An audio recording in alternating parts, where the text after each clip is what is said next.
This government meeting is brought to you by Eastworks and our local cable subscribers.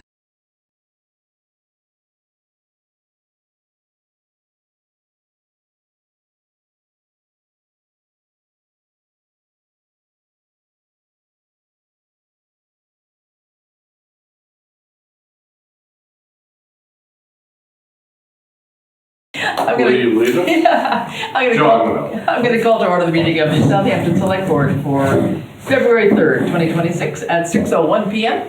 And we'll start by saying the Pledge of Allegiance. I pledge allegiance to the flag of the United States of America and to the republic for which it stands, one nation, under God, indivisible, liberty, and justice for all. For all.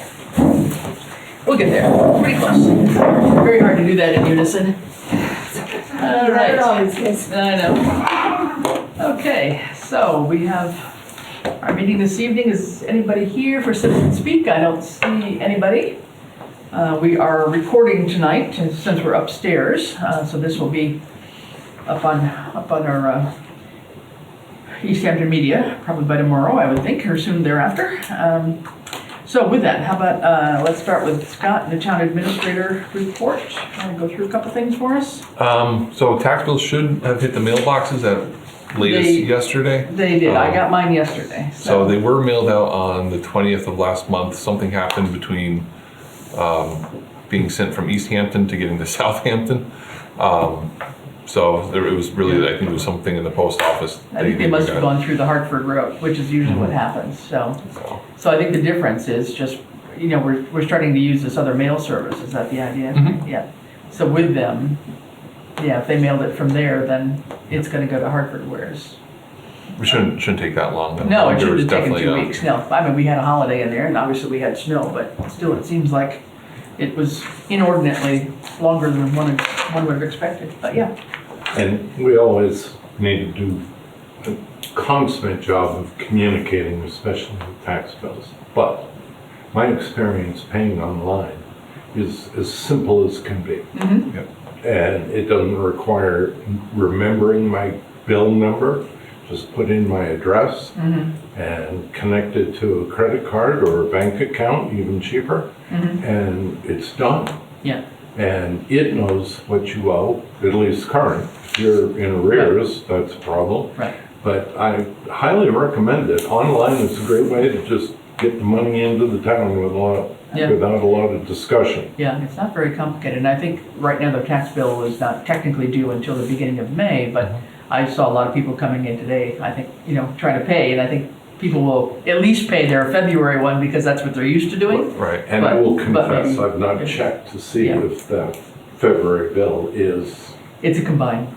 Oh, that's what you see when you go online today? Well, not online, on my paper copy. Okay. It was All right. you can see what the total is, and it's. There are many ways to both get payments. money to the town, and that's all good. Yeah, no, it's fine. Yep, okay. Scott, go ahead. So we have the Zero College presentation on February 10th. So if you received an invite, please make sure to RSVP. It'll be a week from tonight on Tuesday. 6 o'clock, and we are going to be having Easthampton Media cover it. So the full video will be available afterwards, and then there will be a much more produced highlight reel talking about the project in a little bit more in depth. So it's going to be a PowerPoint presentation next week, but there will be that will be online once Tuesday's done. But then we're going to release a lot more information on that part. So I think it's looking really good. I think a lot of people are going to be happy with it. So tonight we're going to move forward with choosing a broker. I finally got the letter. Actually, that's the other. There are two in the packet. Yeah. So I hope. So after tonight, once the broker's chosen, I hope to kind of go out to bid as soon as possible for the insurances. I did promise the PEC, our Public Employee Committee, that we would talk to them before selecting one. So once we kind of get all the information in, talk to the PEC, get their opinions, I'll bring it to the select board. So. And their opinions would be on the kinds of insurances we choose? I mean, there's going to be a lot of choices, like, the best dental carrier, what the rates are, should we offer 3 options, 2 options, 1 option? Okay.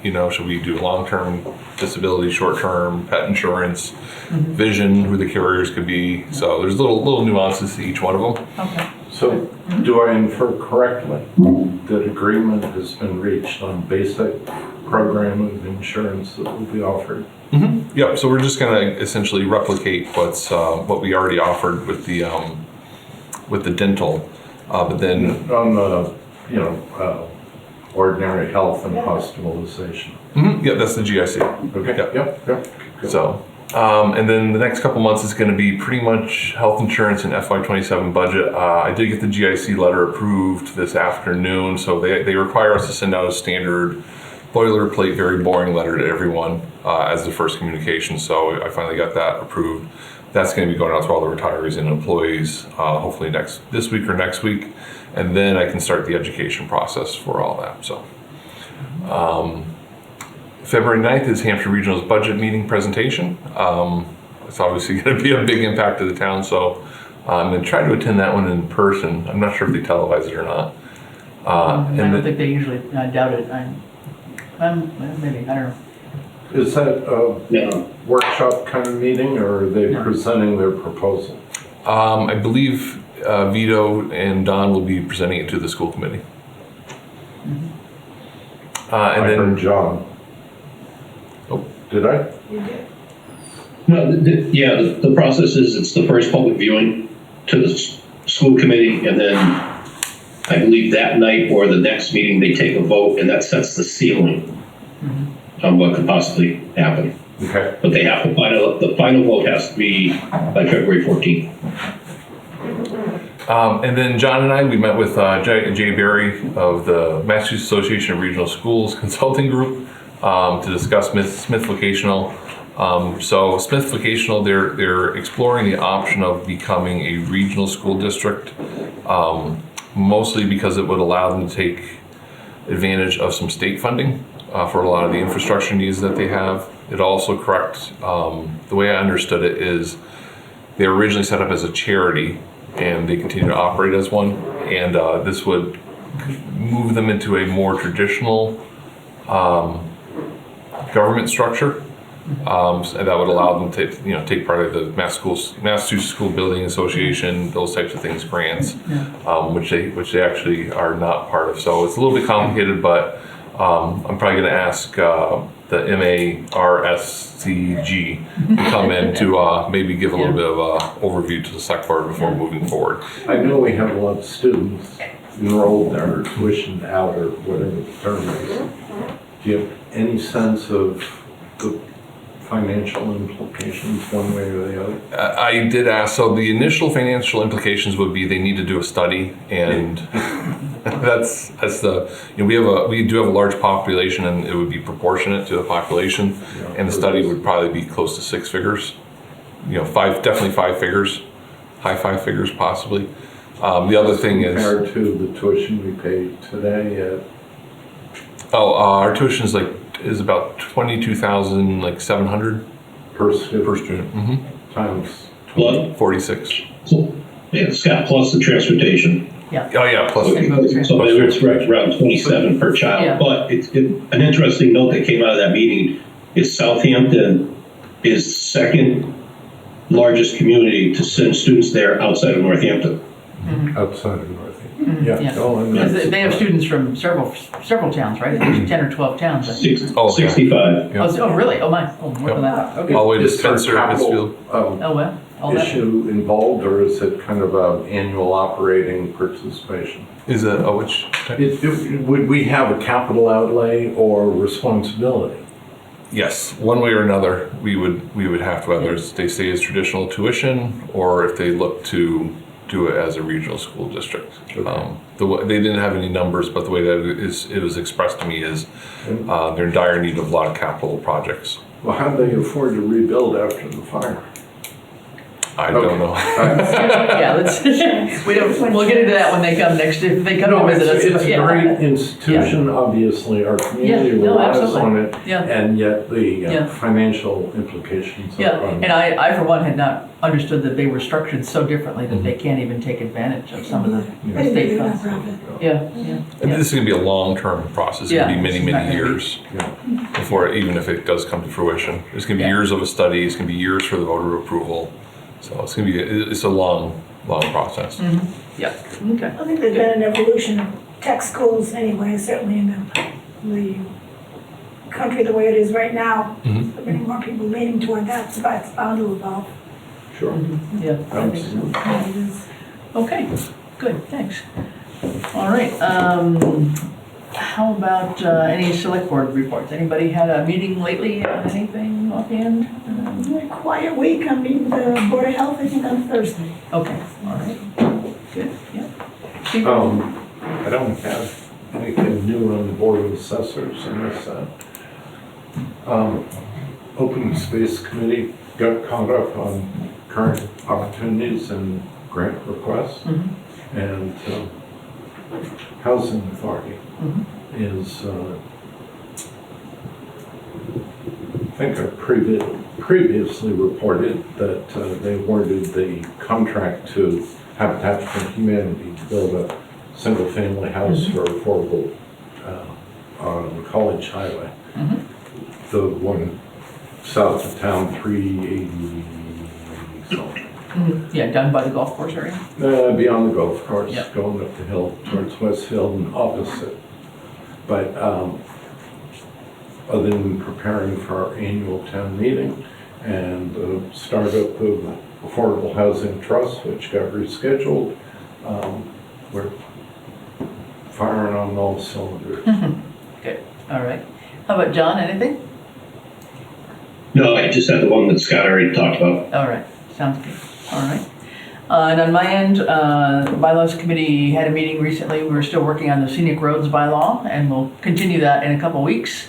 We have, with the Greenway Committee, the grant committee worked to submit the Mass Trails application for probably the 5th year in a row, I think we are, something like that right now.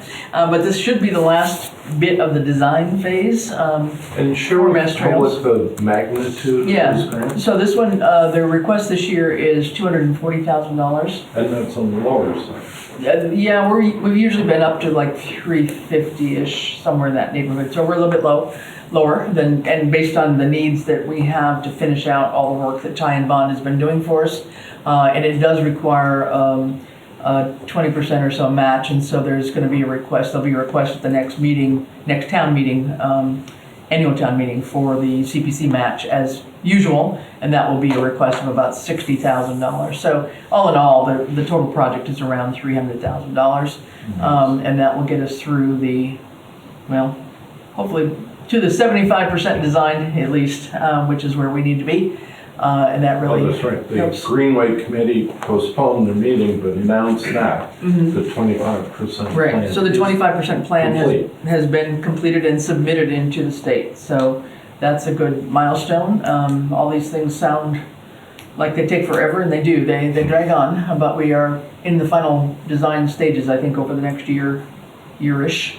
So that's a good thing. Well, we're ticking the boxes on the revised schedule. Right, and we're looking on a couple of other things that are coming up.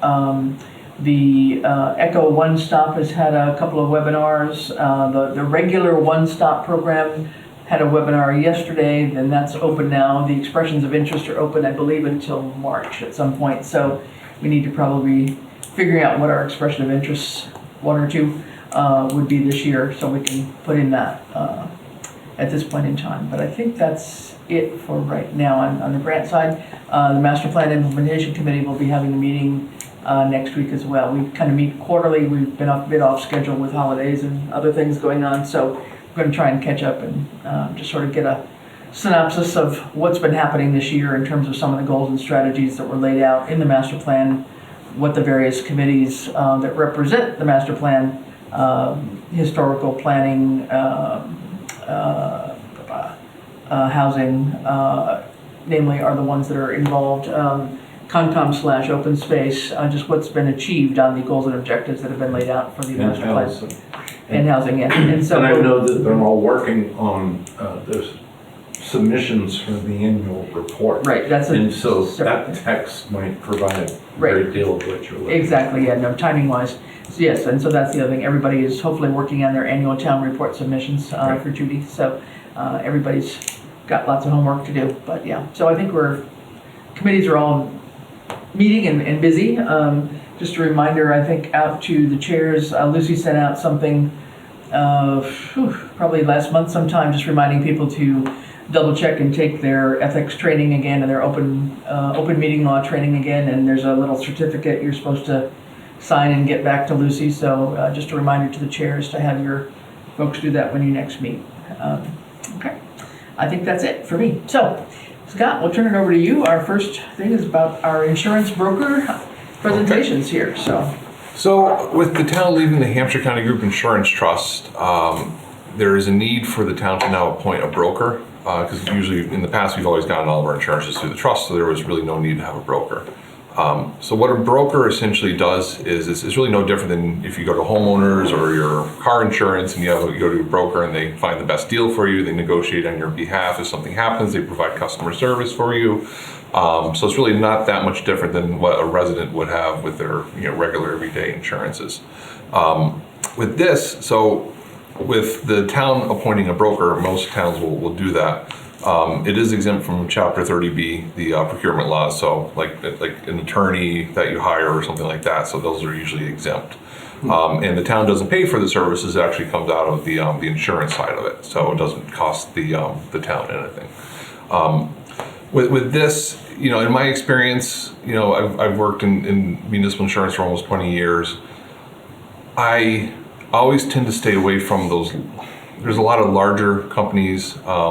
I won't go into any details, but I always found the most success has been the smaller, individualized people that will actually be able, you can text or you call if there's ever a problem. A lot of my other town administrators and managers, we talk, and I've heard a lot of nightmares. So to expedite everything, I asked two people that I've worked with in the past, Pete Roth, who's got decades of experience. I worked with him when I was at the City of Chicopee, City of Lawrence, Town of Wellesley, and Stephen Corbin, who I worked with actually with the City of Chicopee as well when he was with Blue Cross Blue Shield, and more recently helping us get some quotes for our medical insurance before we determined to go to the GIC. So we'll probably have Pete go first, just to talk about your experiences, your background. I just have some basic questions for each of you. That'll be the same, but I think that you have a choice of two very highly qualified brokers who can offer the personalized service that Southampton really needs. So, Great. Welcome. all right. With that, you got me? Yep. Yep. Loud and clear. Everybody, good evening, everybody. How are you? Thanks for hosting me and taking the time. I appreciate it, especially on these warm evenings. My name is Pete Roth. My business is Group Insurance Concepts. We're employee benefits insurance brokers. We've been doing this for well over 30 years, specializing in municipalities, public and private corps, small, medium, large, all different sizes of employers. Massachusetts-based, but many multi-state type clients over the years. It's just what it has become. Also associations and nonprofits, very much involved in those areas as well, and their employee benefits and their programs. As far as insurance carriers go, what a broker does is we represent the insurance industry and those insurance companies, i.e. being the Blue Crosses, the Aetnas, the Cignas, the Metropolitans, the Guardians. There's dozens and dozens, and you've probably heard of many of them, Hartford, etc. Our job is to go to the marketplace, gather your data, go to the marketplace, decide what markets fit your geographical area, fit your size group, the needs and the wants of what you think your employers in the town needs, and we fit into a package to those carriers. And we get their proposals back, we analyze them, we break them down, and we bring them to you with a presentation laying out who we think would be the best fit. It's not always about price. It is driven competitively. They all have to compete against each other, and they get it. If someone's out in left field, I tell them they're out in left field. If they don't do anything about it, that's their problem. But more importantly, we're very interested in a carrier that has a team that can service you as the client. And that's not just from a personnel standpoint, it's from their turnover that we see much of these days, where we get ourselves introduced to certain representatives and they're gone as fast as we get them. And that has been a problem with many of the carriers, especially as of late. So we try to minimize that as best we can. But at the same time, we look for carriers that have the tech, that have the enrollment capabilities, and are well aligned with any other third parties that may help us through the whole educational process with employees, which is ongoing, to make sure the products that we're offering, that the employees actually understand them, they can access them, they know how to buy them. And if there's a problem, there's a service area, obviously it's a quick a problem-solving setup. Our job as brokers is we're always quarterbacking everything all the time. Scott, the way I've always worked with him is I've opened the door to say, yeah, I may be doing your voluntary benefits, and in a whole menu of items. But if you got a problem with your medical, if you got a problem with a specific claim, a specific drug claim, phone me. I'm a broker, I'm here to service you no matter what the question is anytime. That's kind of an extra service, but it's important because I had somebody recently that had a drug claim that's over $250,000. We call it the drug carrier. We get it renegotiated directly. There's ways to do this. There's so many ways to buy prescription drugs right now that people don't know about, that instead of $240, it could be $14. It's happening a lot, more than we've seen in the past. So I've always said to Scott, you got a workers' comp problem, you got a medical problem, you got a large stop-loss claim, pick up the phone, call us, let's talk about the details of what's going on. You got a lawsuit with the fire department, with an ex-employee, make sure you know your legal grounds, but make sure you understand the employee benefit side. So that's a door we open also. So that's enough of me and what we do and how we do it. Any questions with that?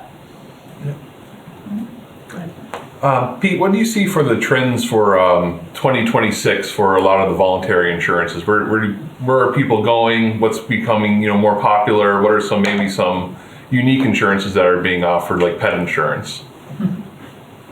Okay, I'm going to give you kind of a 3 or 4 or 5 part synopsis to this, and I'll keep it simple.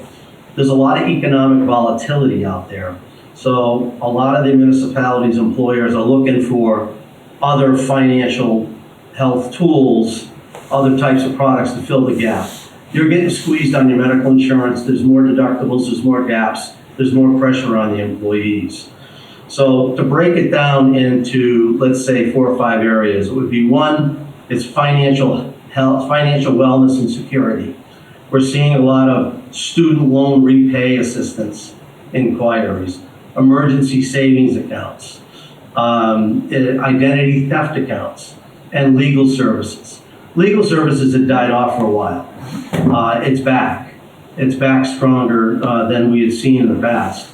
Cyber protection. So in this area of financial wellness and security, what can you do as an employer to provide third-party options for people to fit their lifestyle needs? That's what we see as a very strong theme today. The second is supplemental health and protection, i.e. the voluntary benefits you now offer, the hospital indemnity, the critical illness, life insurance. Disabilities are getting a long and short-term demand, even more so than we've seen. Is the same for life insurance. But in addition to having these, to have portability for them, employees are looking for portability of these products more than we've seen in the past. The third is mental and physical well-being. We're seeing a lot of mental health app assistance, digital coaching, financial assistance with therapy and mindful tools. That's very unique and kind of new that we haven't really been involved with, but we're getting very involved with, is to find out, how other ways you can, and it's not a lot of money, but things you can do to provide tools for employees to go do what they need to do and get the help they need. It's not always offered by the medical carrier, and sometimes the medical carrier can be intimidating, or they don't trust them. So there are other third-party programs now that municipalities, employers are utilizing in a big way in that area. Caregiver support, big emphasis on this lately. Where can we offer assistance? And you all know what I'm talking about here. In our generation, we're getting hit with this in many different levels. And it's tough. The caregiver thing is really tough. There are a lot of third-party services that are free, but there's not so free anymore. And the insurance carrier is not so well-rounded in that area. They get very limited. So you're forced to look for other third-party opportunities there. We're looking for, fitness has always been a thing. Fitness is nothing new to you. Unfortunately, our insurance carriers are now backing off on what they're allowing for it. So now it puts the onus back on the employer. And so we're seeing a lot of wellness snippets, a fixed allowance for creative ideas of things you can do in that area. The other is lifestyle and flex perks, the LSAs. Money for the fitness has been always there, but now emphasized even more. Mental health benefits, home office, but these things are really becoming, 2025 and a demand in 2026 and going forward. Commuting benefits, which I don't know if that's such a big deal for your area. Not yet. Parking garage costs, but that's becoming a big deal. And then employee perk programs, discount programs with any other providers within your geographical area. Right down to the smoothie shops. Getting 20% off, 50% off your smoothies because they want town employees to go there and use it. We're seeing all of that really come back in a strong way. So to sum it all down, financial wellness and security, supplemental health benefits, not just the critical illnesses in the life and the disabilities, the portability of it, mental and physical well-being, and then the lifestyle stuff. That's really kind of ringing through loud and clear in those areas. As far as municipalities' specific trends, pre-tax voluntary benefits. A real big demand for that. Long-term care options. And then the portability benefit. Those are real strong themes in the municipal sector that we are seeing. It's personalization, it's flexibility, it's a broader menu to fit the employee's specific life stages. That's really becoming an emphasized area to answer your question. So that's what we're seeing, is kind of more customizing, and it's just a lot more pressure from your basic medical program and what it is not doing and what it is not offering, and then the economic pressures they're just surrounded with every day. You are now being asked, what can you do to help me as your employee? And those are the areas that we're seeing emphasis. Well, speaking of helping, so you said a lot of things, and in Southampton I would say we're very uneducated because we didn't have a lot of options in the future. So we literally just had our health insurance and dental as the only insurance options provided through the town at this point. So now we're going to be offering the FSA. We're going to be talking about dental and vision and long-term, short-term disability and accident. How would you recommend to a group that doesn't have a lot of experience in these, the tax-free type of programs, how would you recommend educating them?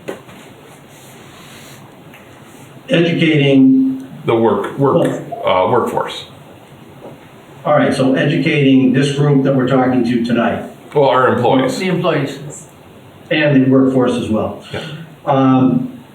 Your website for the town is a key HR instrument tool that's got to be up to par. And the employees have to be comfortable going on it and trusting the fact that they can go in and roll in and be tied into the insurance carrier that's providing the product that's available to them.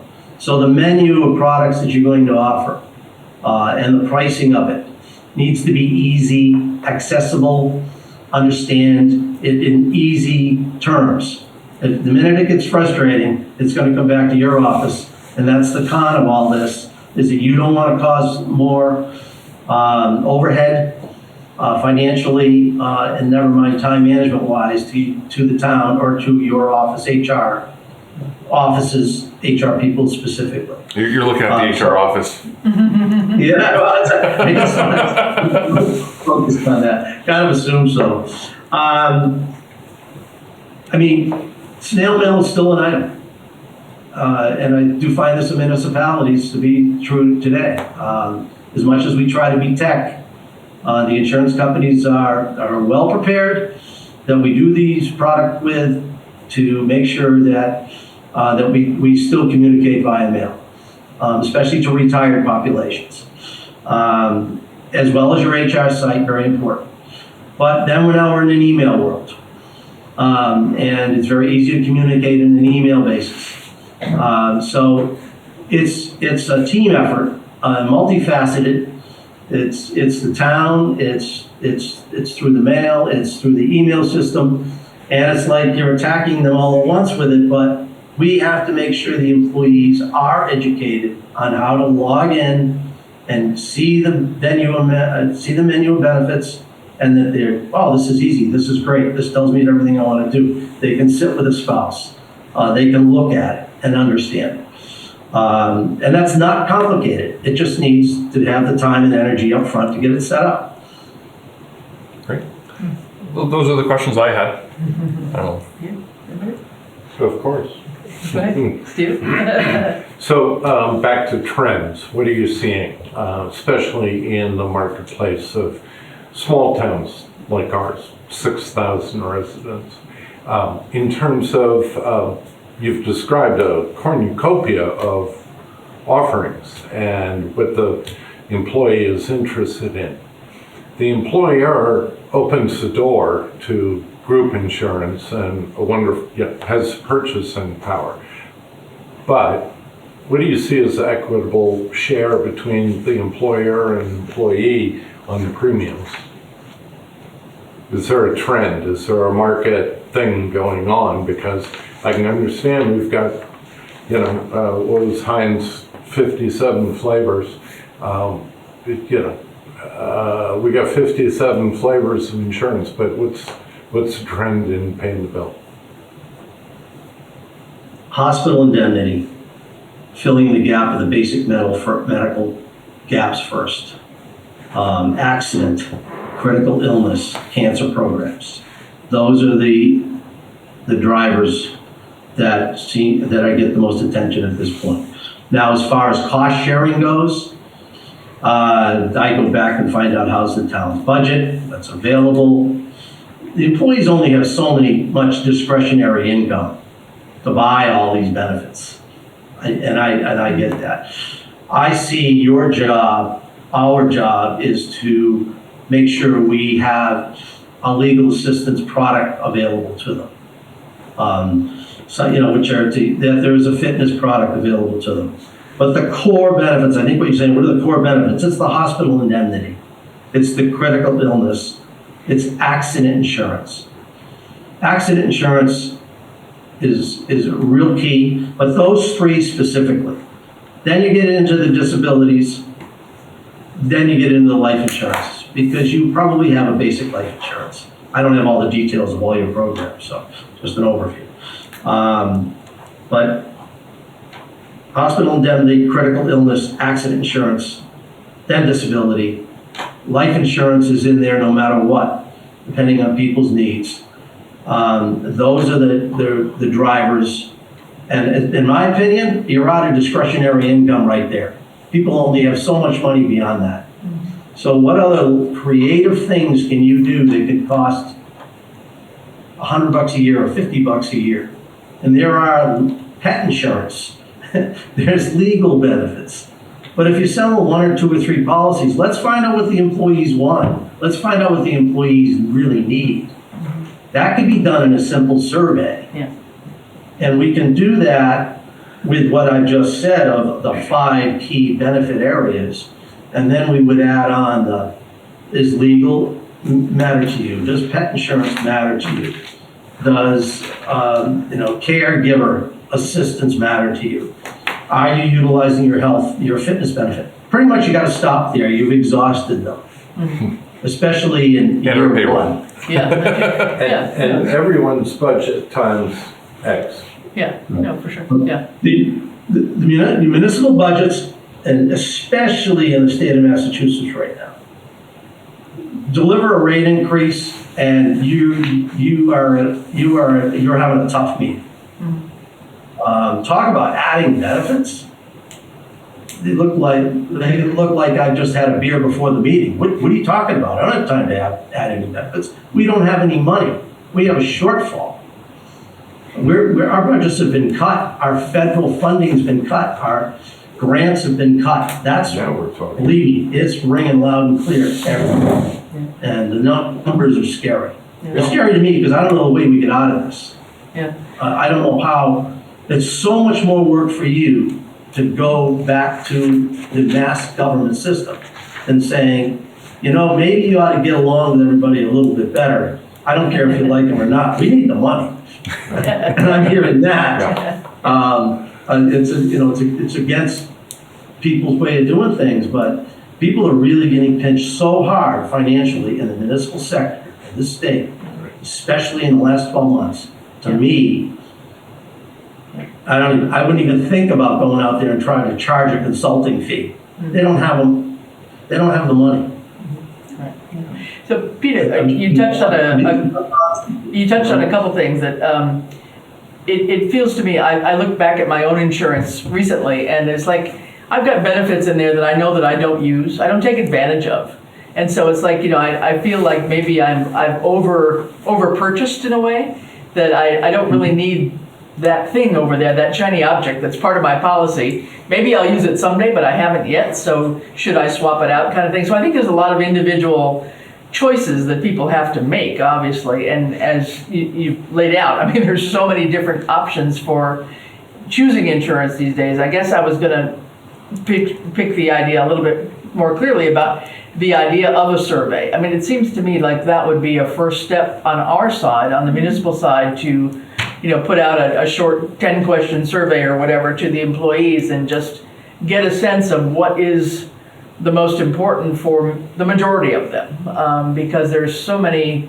different, lifestyles and needs, just within our own small community. I can't imagine how we make a package that kind of fits, the majority of everybody's needs without doing that kind of a survey. So have you had experience that seems to be a first step that other municipalities do, or?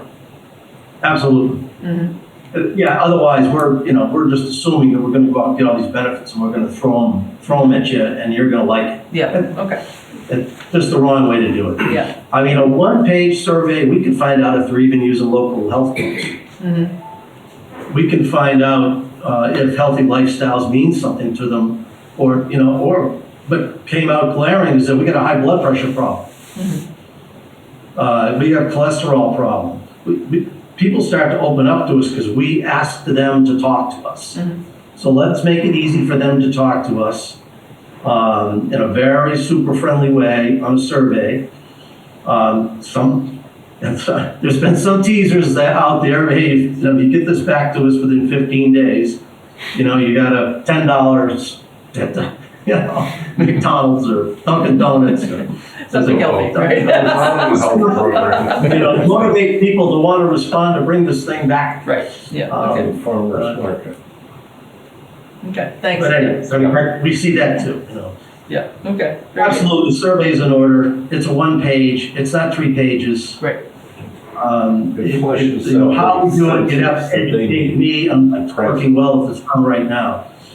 We all hate stale mail because then we have to wait for it to come back. Could it be done to everybody's emails? Can we use them? to send out a survey. That'd be great to get that back, and we can compile the information, and we can add on some extra things if you like. Please tell us about. Yeah. You know, do you use a health club? Yeah. Things like that. Okay. You know, are you suffering from? Are you challenged by a caregiver situation? Do you think pet insurance would be something you know, of an item? You know, you have your core benefits. Let's get answers to those. Right. We'll put the others in to see if we get responses. Sure. You know, not mandatory, Yeah. but don't ask too much. Yeah. Ask too much, you can turn them off. Right. I vote for vision, so. My daughter needs glasses. I need to be educated a little bit more on, you know, okay, well, you know, is it dental, is it vision? You know, it's medical, dental, it's vision, and then you get to these other areas for sure. Okay. But there's certain core benefits that obviously you're going to be most important to people. Good. Great. And, you know, I don't, her health insurance carrier may have vision benefits built in within it, maybe it's a gap, I don't know. Anything else? No. All right, great. Thank you. Thank you. Well, thank you, Pete. We won't be doing Solarics, I can guarantee you. That was the software that we did, but yeah, we're a little too small for that, but so. Yeah, no, that won't be necessary. Solarix is a third-party software company that, you know, 2,000 or 1,000 or more employees, you gotta have a third-party software. This makes the HR department's job a lot more fun. Again, me. Yeah, if we had one. Thank you, Pete. Yeah, thanks. All right, well, thank you, everybody. Enjoy your evening. Thank you. Appreciate it. If anybody's got any questions, you can follow through that. Appreciate it. Very good, thanks. Take care. All right. Next up, we have Stephen. Stephen, I mean, I think they're pretty basic questions, so I don't think I'd let the cat out the bag or anything like that. But if you could tell us a little bit about yourself and you know, maybe what your philosophy is and what your experiences are. Yeah, no, absolutely. So first off, thank you guys for having me here. It's great to kind of chat. You know, I would have showed up there. You know, if it would have made sense. Scott sent me the link. It would have been nice for me to pop in. But next time, I guess, right? Because it doesn't look like there's too many people here. I'm just right down the road here in Belchertown, so it would have been an easy trip on a night where it's not negative 20 degrees. For a change. You know, but no, thanks a lot. I really appreciate it. Thanks for the opportunity. For those of you that don't know, I work for the Dowd Insurance Agencies, which you probably are familiar with. I think, you know, we have an office right there in Southampton. Our main location is in. Uh-oh. Oops. We froze. Way over there. Year now. Oh, there we go. So, am I freezing up a little bit? You did, just a minute ago. Oh, you're good now. That's what I'm thinking. All right, I'm good now. So I apologize. I was lagging a little bit to a couple minutes ago. So I apologize if that comes up. I was getting the little warning that my internet is unstable. So. But yeah, so like I said, we've been in business for about 128 years. We've you know, have offices throughout the valley, and also we've been growing up in the Vermont area. Recently opened a location in Newport, Vermont, as well as Bennington, Vermont. So. Kind of growing up that 91 corridor all the way up there. I'm sure we got some more growth to go this year. I know we have a few in the hopper. So again, you know, been a local agency, been a good partner with the town of Southampton on various different occasions. A little bit about myself. I'm a 26-year veteran of the health insurance industry. Getting my start in an entry-level position at Aetna down in Connecticut. And then where I had worked with Scott was Blue Cross Blue Shield. I spent 8 years as a municipal sales executive, so I'm specialized in municipal sales. As a matter of fact, just about every city and town in Western Massachusetts was a client of mine at any point in time. I actually have experience working with Peter, that I was at Blue Cross Blue Shield, and he and I actually worked together, co-broke a couple accounts when I left Blue Cross Blue Shield and got into the independent brokerage arena. So. But that's, you know, a little bit of, you know, about myself. On the personal side, you know, I'm, you know, married, live out here in Belchertown, my wife and 3 daughters. So, you know, that kind of keeps me busy. Great. All right. Professional experience, like I said, you know, at the Dowd agencies, I oversee the employee benefits and Medicare sales division. You overseeing, not even just the relationships with the accounts, but also with the employees on the team. We have a number of municipal clients, ranging from some local regional school districts, as well as the city of Holyoke as a client. And most recently, we've been doing a lot of ad hoc consulting work for municipalities like yourself who have been impacted negatively by what was going on with the Hampshire County Group Insurance Trust. So we did a lot of analysis with some of the local municipalities out here. So. As well as ours. Correct. Yep. So we helped you guys out a little bit, showed you what options were out there, and help guide you along that path. So. Okay. But yeah, so I mean that's kind of me in a nutshell a little bit. Again, I think Peter really he did a good job kind of explaining what it is, what the role of a broker is. I'd like to go a little bit deeper on that and think that with me, one of the most important pieces that I can play with all of my clients is to have the ability to kind of be hands-on at any given point in time, right? If something goes on, something goes up, I want to be that person that they feel comfortable with either, reaching out to Scott and Scott puts me in touch with them, or, we have relationships with folks, where I have people just call me up. If something's going on, we're representing you guys on the dental, even on the medical. Like I said, I have, just the depth of experience with municipal health insurance, municipal, benefits as a whole, have intimate knowledge of all those products, that are offered in the GIC. So, one of the things that you are going to realize with the change over to the GIC is you're going to get that lack of middle person to help your employees, and that's where we want to come in and fill that gap. If that personal touch where you're no longer going to have that, because even under Hampshire County, the Hampshire County Group Insurance Trust, you have the girls in that office where sometimes people could pick up the phone and just have that conversation. Now there's nobody at the GIC that regional hairs instead of open enrollment meetings. So. We'd want to fill that gap as well. A little bit more than just representing you on ancillary benefits. Great. So, Stephen, what do you see as the trends going up in 2026 for a lot of the voluntary insurances? Pet and accident. Where do you see things kind of going in the next couple of years? Yeah, I'm going to answer that question really strictly focusing on it from a municipal perspective.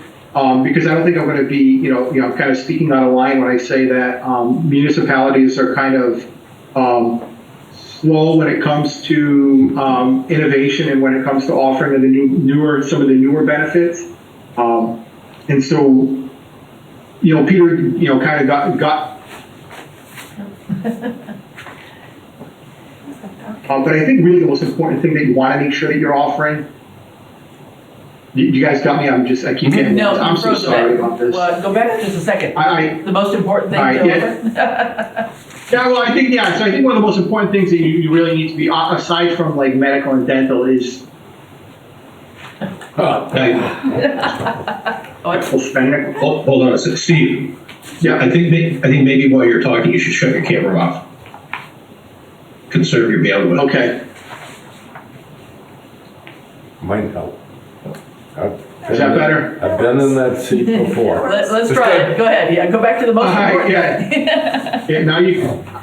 All right, so yeah, there we go. So then you don't have to look at me either. So it's a win-win. Well, not quite. You get to hear me keep talking, you don't have to look at me. So, but yeah, so to rewind, what we really would need to be focusing on with you as a small local municipality is not throwing out all of the benefits like legal care and pet care and long-term care. I think the immediate need would be to assess whether or not you're currently already offering a flexible spending account, dependent care spending account. These are areas where provide real savings for your employees because they're allowed to put money aside on a tax-free basis. So they're saving on average 25% on the dollar. And then they're able to utilize that money to help pay for some of the costs of care. One of the things that you'll notice, even with the GICs, there are going to be out-of-pocket expenses that continue to creep up, right? Where, the office visit's not a big deal, but you're gonna start seeing that there are gonna be products offered to your employees that they may be taking where they haven't experienced that before. So to give them an opportunity to put some money on a tax-free basis to help pay for those services, I think something like that is important. Dependent care is starting to become a little more popular as kind of, you have the working families and they're allowed to put up to $7,500 into an account that's on a pre-tax basis to help them pay for qualified, childcare expenses. Things like that. I think we'd also like looking at, Scott alluded to Vision. Vision's an extremely popular program right now. I think it's when effectively communicated, anybody with glasses, in my opinion, you see I wear glasses, I think vision insurance is spectacular because if used properly, it more than pays for itself.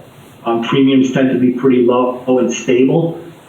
So I think that's something you want to look at. I think one of the great ideas that came out of that conversation that you were just having was the idea of a survey. I think putting it out there and having just a quick conversation, allowing your union members and your administrative employees, giving them the opportunity to voice their opinion as to what they think important benefits to them are. And you don't want to overwhelm, right? That's the other piece. If your thought here is to round out your voluntary insurance portfolio, what you want to offer your employees, that's a little bit deeper than just medical and dental. It's really a multi-year approach. Because if you just overwhelm them with so many decisions, they make no decision, and then you just don't end up. People don't end up enrolling in much of anything. But the major portion in all of this, regardless of what you ultimately do decide, is to make sure that the union members and your employees understand the benefits of what you're offering them. Understand that you're thinking of them when you're putting these packages together. So I think that's one of the important things you want to make sure that you're doing, and it helps again the union members and the employees feel like you're not just thinking of them as, just another employee. You're trying to put together a comprehensive package of benefits that really helps them. That really is something that shows that you think that, that they're important to this city, to the town. Great. So as you mentioned, there's a lot of great options out there. In Southampton, we're pretty much going to be a clean slate. Historically we've only had medical and dental available, and FSA is just alphabet soup to a lot of employees.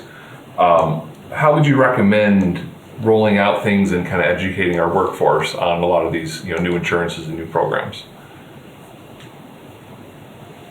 I think for you guys, for the town of Southampton, it would be being available to have group conversations and one-on-one conversations if required.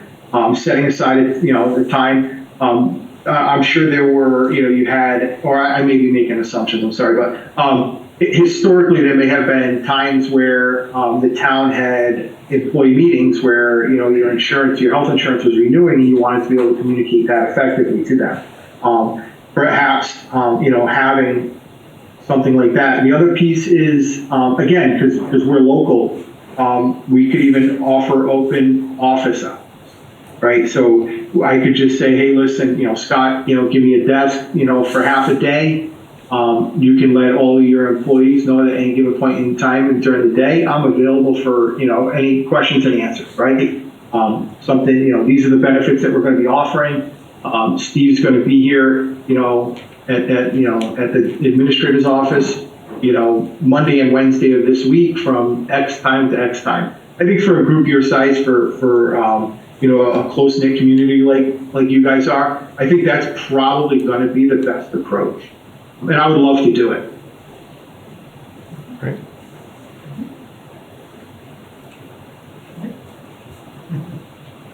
Any questions? No, I get it. I guess just following up just on the survey, I guess I'm hooked on the survey issue myself, but I guess, I'm assuming you've done that with other municipalities that you've all been involved in. Have there been responses that have kind of surprised you that have been chosen in terms of options or things that people have said, I really need this, that maybe hadn't been thought about before? The one good thing I will say about municipalities in Massachusetts is they are predictable. My experience, it may be, there may be some uniqueness within the town setup, but I think that the basic needs of what they're looking for. You may get something a little on it. You may get a handful of people thinking that pet insurance is the next thing. They just love the idea of it. My experience with pet insurance as an employee, like an employee benefit, I really haven't seen it picking up. Legal service is something that you do see in folks. Again, I see legal services run secular because a lot of times people will enroll in it. They'll go get their will, and then next year they will, they'll lapse. You know what I'm saying? They'll just stay in it to do the documents that they need. So don't always see great value, especially in the municipality for that. But I no real major surprises. I think when you throw it out there, people are like dental, vision are the big ones. A lot of times I find that, especially in just a blanket survey, like which benefits would you like, without the context of, and even like the base level education, some people may not know what the benefit of a hospital indemnity program is. Sure. Yeah. Right? Now, again, they may, or again, you alluded to the fact earlier that you see, kind of your check and you're going, hold on a minute, I got all these benefits taken out. Do I even really need them? Sometimes you have somebody that you sit down with and they're trying to, talking to you about all these different benefits, and you're rolling some things that maybe you don't see value in right anymore. Yeah. And that's why I think kind of doing a bit of a benefits checkup, we'll call it, is always a good idea. So it's just to, hey, listen, especially when you start offering 3 or 4 different voluntary insurances. Yeah. No, I think that does make sense. Yeah. I think, just speaking back on my example, is that things may have been important to me at a certain point, but they're not as important now as they might have been earlier on, the person I was talking to was doing a really good sales job, and I was so overwhelmed that I just gave in, right? So, I think there's both options out there that people can react 100%. 100%. I think, my approach is always from an educational and less of a sales perspective. It's just really telling them what the benefits of the product are, and if they think it's the right way to go, then it's the right way to go. The other thing is too, I do think that personal leave products are like the disability. Do you guys participate in Mass Paid Family Medical Leave? As a municipality, you have the option to do so, you have or not. So then short-term disability would definitely be something to think about if you're not already offering something like that. Like a short-term disability policy. Also, voluntary life insurance, giving them the ability to purchase life insurance at a group rate. So if you're not already offering something, that to me is also one of those extremely beneficial products to offer. And you can typically do that right through the vendor that you're using for your group life insurance. Just add on a voluntary. And the great thing about, when, I keep using the term voluntary, the great thing about that voluntary type benefit is there is no additional cost to it. These are 100% employee paid products. So if you're purchasing, additional voluntary life insurance, that's something that's purchased 100% by the employee. They're able to do so through payroll deductions, and they're able to take advantage of purchasing on a group basis. So they're getting life insurance at a much more discounted rate than if they were to purchase it on the market by themselves.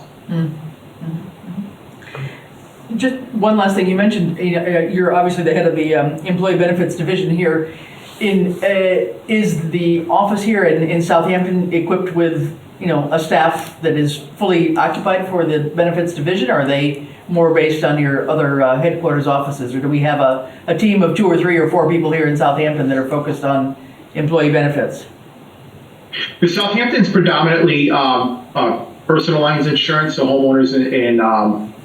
and, auto insurance, things of that nature. Okay. Our main office is in Holyoke, but we do have the ability to, again, if we're serving or having a day where we were going to be open to the town employees, we could have the ability to have our benefits staff working from that location. Okay. So there's more than you, in other words. Yes, yeah, and we're right over, and we're right over the hill too. It's it's an easy drive to get to our Holyoke location, and you make a day trip of it. You come visit me, you go to the mall, Nick's Nest. There you go. little insurance questions, little mall shopping. So There we go. Good. All right. No, thank you. Yeah. Great. yeah. Well, thank you, Steve, and again, thanks for your help on the health insurance. We really appreciate it. No, it was my pleasure. I was glad to help. So, Scott, you know where to find me if you have any follow-up questions, and just let me know. I appreciate it. All right, great, thank you. All right. Thanks. Yeah, and I do apologize for the lagginess. I don't No. usually have a pretty stable internet connection, so I'm very sorry about that. No, it got better actually, so that was good. All right, win-win, right? Indeed. Stable connection, and you didn't have to look at it. Thank you very much. You guys have a great evening. Thank you. All right. Good. Well, thanks for bringing those two to our attention. Yeah, it's quite a challenging environment out there for insurances and everything that's possible now. I mean, things you never would have thought about, I guess.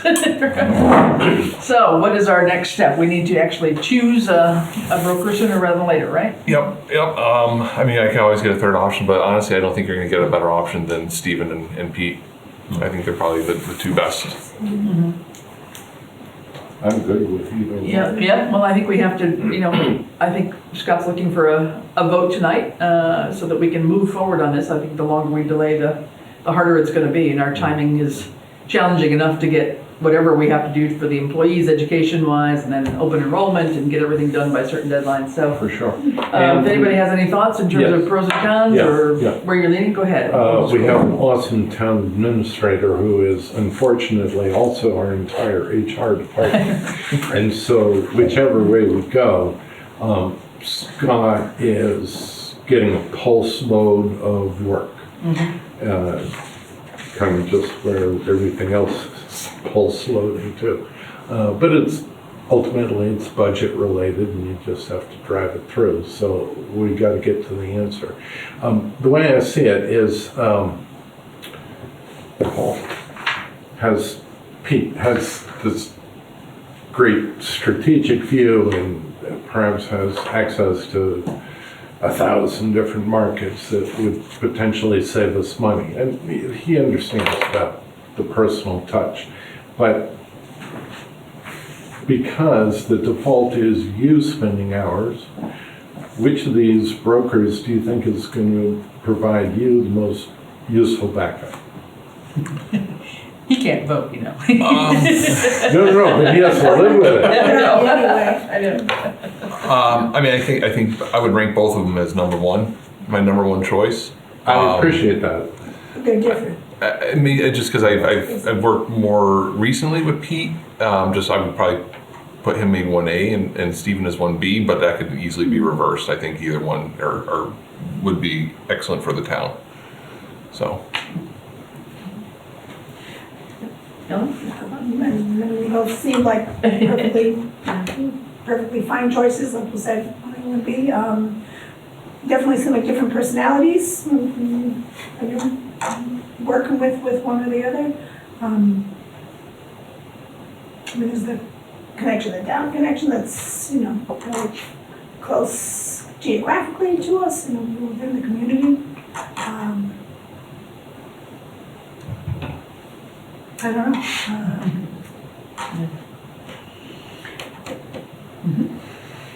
Yeah, no, I think we have a good pair to choose from, quite honestly.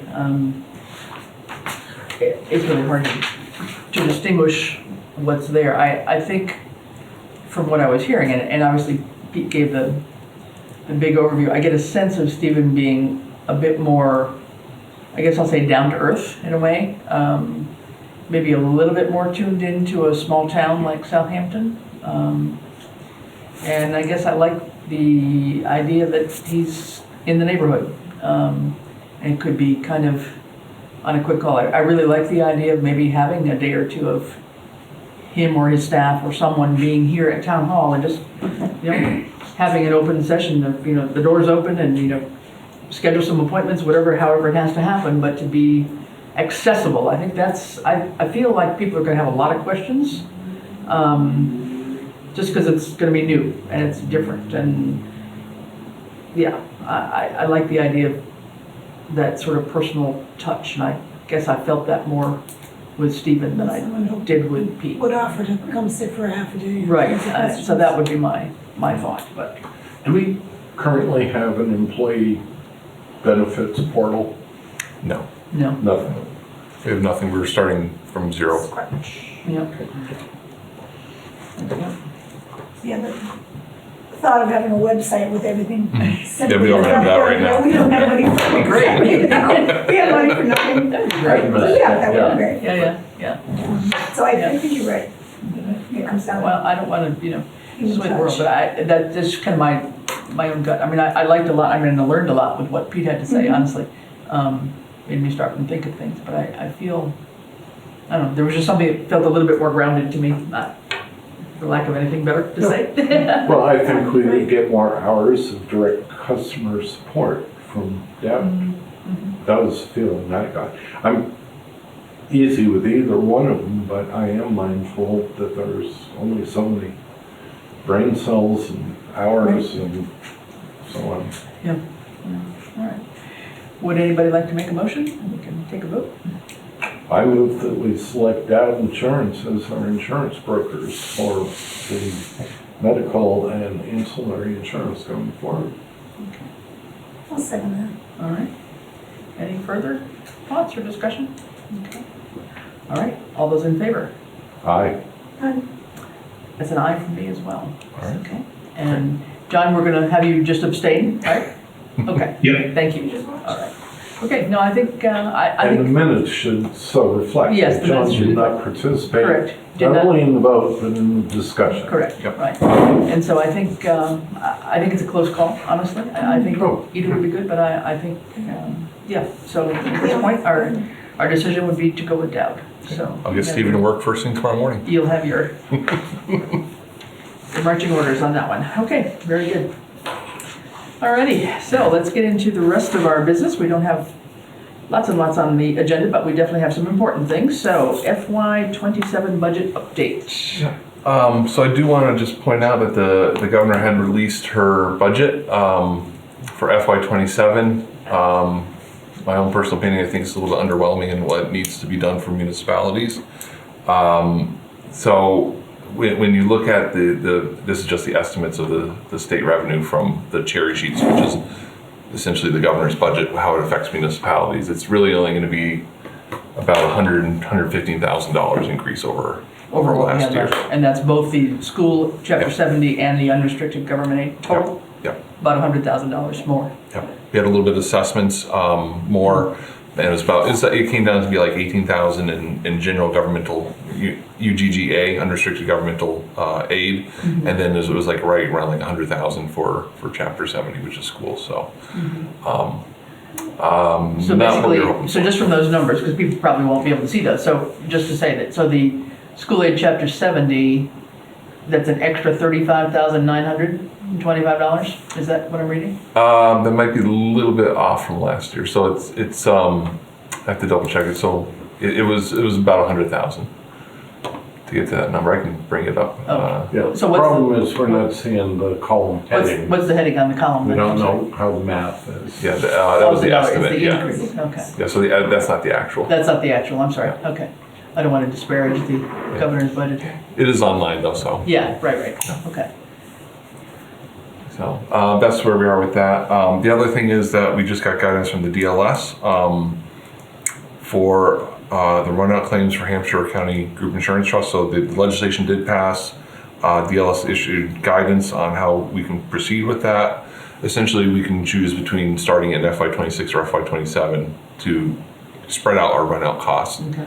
And we won't know what those are going to be for well into FY27. So we need to, I talked to Bradley, we have to figure out a fund that we can start putting some money aside to eventually pay for that, depending if it could be 50,000, it could be 300,000, we just don't know.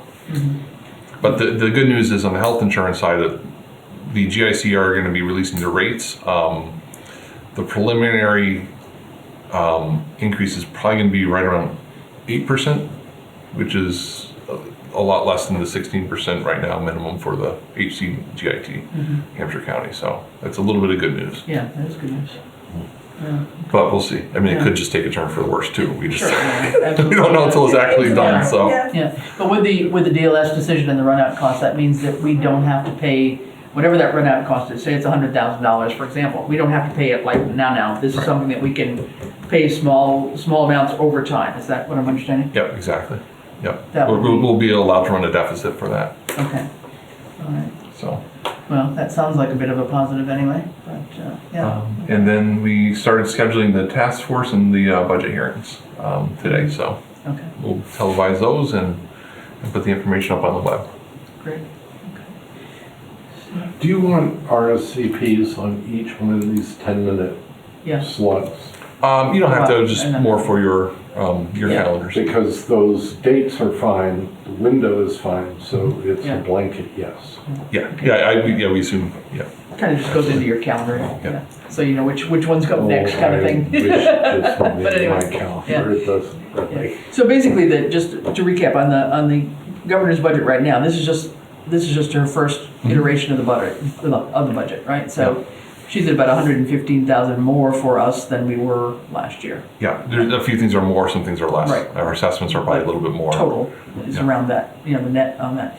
So it's still got to go through many iterations and whatever before we. Yeah, it's gonna go through the House, then the Senate, and then a lot of State House stuff, and then comes to the conference committee to come up with the final budget, and then eventually the governor would have to sign that into law. Yeah.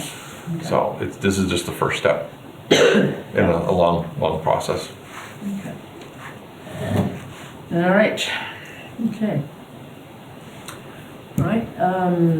Next up, if nothing else, extension on our on-call professional civil engineering and support services. So we had a few of those that we had done RFPs for about 2-3 years ago now, that were out of various consulting firms, engineering firms that had applied. We had an evaluation committee and selected which ones would be on call, which means if we have a task to be done that fits their technical profile and skill base, we do not have to go back out for bid for it. So it's a long, shorter process in terms of having to go back out to get some work started, because we've already got these people already vetted and already online with us to be kind of on call and on standby if there's something that we need them to do. Do we pay them a retainer?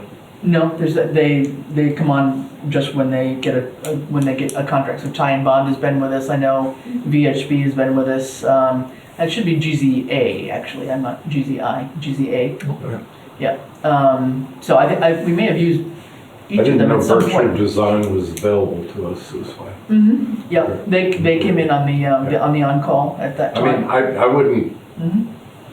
necessarily advise these 5, probably most of them, but it's not time for a re-examination if we can simply extend these. Right. Yeah. That's all we were trying to do, was just to extend the current contract. There's an option, I believe, I to move that we extend that. extend for 1 year, for 3 years.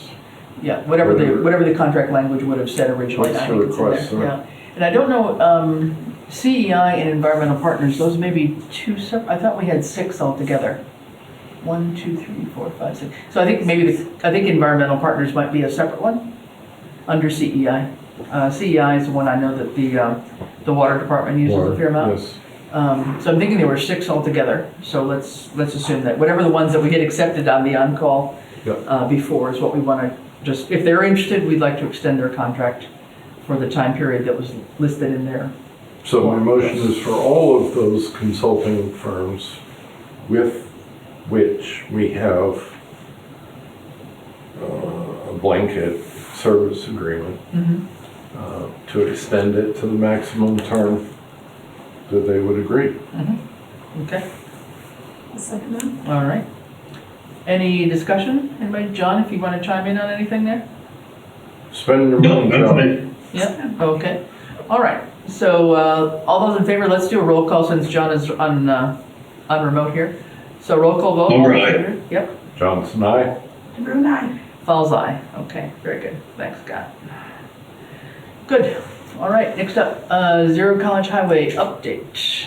I already discussed that. So Oh, yeah, that's right. February 10th is Right. is the date. So there's a lot of work to be going forward, but I think we'll be excited with the vision once everyone sees it. So Okay.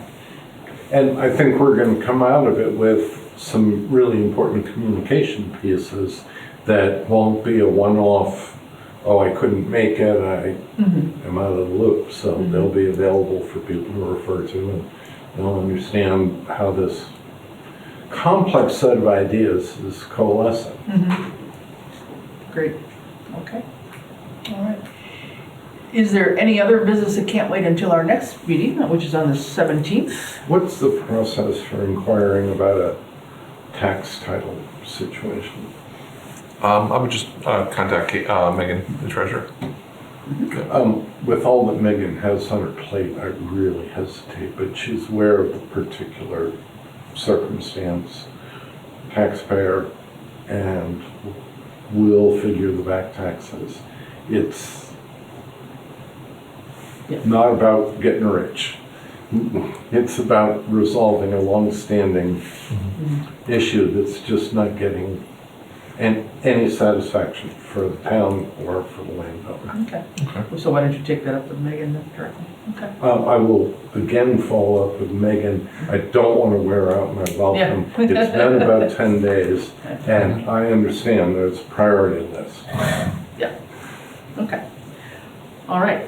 If nothing else, we'll have our next meeting on the 17th. But in the meantime, we've got some PCFs here. If somebody would like to run through them, I have them right in my hand here. I think I do. And Melanie, they're wanna go physically there too. So just read off here, and they're all, or they're on your, you're on your list there too, on there. So these are all from the fire department. PCF, let's see, for, Fire Department Maya Levine, resignation effective 1/1/2026. The Fire Department Timothy Rowan, resignation effective 1/1/2026.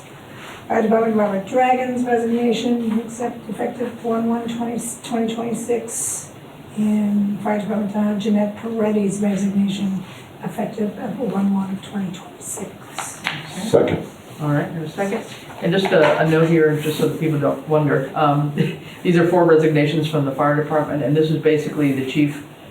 He has a large on-call roster, and if after a certain amount of time, some of the folks have not needed to be called in, he tends to kind of clean up his roster and let them go, such as they were. So they were not needed, but they've been on call in case we needed them. So this is why you're seeing resignations. There's nothing nefarious going on. It's just a administrative cleanup. So, okay. All those in favor, again, roll call. Lumber, aye. Johnson, aye. DeBru and I. Fowles aye. Okay. All the PCFs are approved. Thank you. All right. Old business, just FY24 audit stuff. Scott, how are we doing on this thing? we're slowly chipping away at it. Last month has basically been tax bills and free cash certification we've been focusing on. The good news is the school department's really, our central office is prioritizing getting our free cash certified. Bradley's getting about a dozen emails a day. So we kind of focus more on that. Hopefully, they've been working really hard. Once we get the school department, it'll open up the floodgates for our side. So we're just waiting. They're trying to get it as soon as possible, so it's any day now. And then once that's done, we can focus back onto the FY24 audit. All right. I would just underscore, I guess I failed to report on the Water Commission, the rather urgent need to reconcile past year's indirect accounts. And I think that, speaking as commissioner who's supposed to be overseeing this, I have no idea how indirect costs ought to be assessed and or reconciled at the end of the fiscal year for an enterprise account. I can find lots of tutorials for doing federal medical grants, but damn little that is relevant to Massachusetts municipality. Most of it is actual costs. So the minority is actual costs, like health insurance, things like It's that. not figuring out grand ratios and applying ratios. Well, that's the standard that we use, the state standard. So, for example, like software support, treasurer support, accounting support, that's usually a percentage of the salary. So those are usually basic, those are built-in costs. And then you have other things, which is like health insurance, whether or not an employee did or didn't take it. Okay, so you would take health insurance as a discrete cost and reconcile at the end of the year. Fantastic. I think that if the chair of the water commissioners and the superintendent could meet with you, it would go a long ways towards building understanding and trust. I've met with the superintendent over last year on this many times. So, but I just got to make sure that once we get the free cash a little bit further, then we can definitely have the meeting. And I understand priorities, you have only so much time. I think it's important to include Tim. Okay. All right, very good. Any update at all on, what do we have here? On the, East Street and East Street Greenway tips. and, yeah, On track as far as we know. yeah, I know Randall has just submitted some things to PVPC on the tip. He and you are the tip and check people on that, and so he's had some documents that he's submitted just recently on the East Street process. So I think we're in line with that, and by putting in the Mass Trails grant for the Greenway, I know we're on track with that too, and I believe we're on FY28 tip list. I'm thinking. I think For it was the 28. for the Greenway, I think that's right. 29. Is it 29? Maybe calendar if it's, yeah, it might be calendar 28, fiscal 29. And long hope. And we'll also have some, speaking of tip projects, we'll also have some information on the Safe Streets to School project. So That one never is Yeah, called out, and that would be a good one Yeah, to that'll be- report on. good to hear Yeah. how that one is They're in progressing. 3 discrete programs, so Yeah, exactly. their fate is not linked necessarily. Right, okay. All right, good. Other than that, we have select board meetings on February 17th, and then we'll have 3 in March, given it's a usual long month. God, if March we'd get by. 3rd, on that. 17, and 31, and I'm sure we'll be maybe having a meeting or two in between, heaven knows, with all these budget hearings here, but we'll try to get through them as best we can and see how we can make some sense of this year's finances. At this point, we'll probably, let's see, we're at a point where we will adjourn and move into executive session. And we will be going into executive session and not returning. And the reason we're going into executive session is per MGL Chapter 30A, Section 21A2, to conduct strategy sessions in preparation for negotiations with non-union personnel, or to conduct collective bargaining sessions or contract negotiations with non-union personnel. This is related to the police. And then MGL Chapter 30A, Section 21A3, which is to discuss strategy with respect to collective bargaining or litigation if an open meeting may have a detrimental effect on the bargaining or litigating portion of the public body, and the chair so declares. This is related to the Manhattan River Bridge on Palmer Meadow Road. Okay, so with that, I'll take a motion to adjourn and move into executive session. I have a motion from Stephen. Second by Ellen. All those in favor, roll call, please. Lumber aye. Johnson, aye? DeBruin, aye. Fowles, aye. Okay, we are adjourned, open session at 7:24, and we will meet in executive session. This government meeting is brought to you by Eastworks and our local cable subscribers.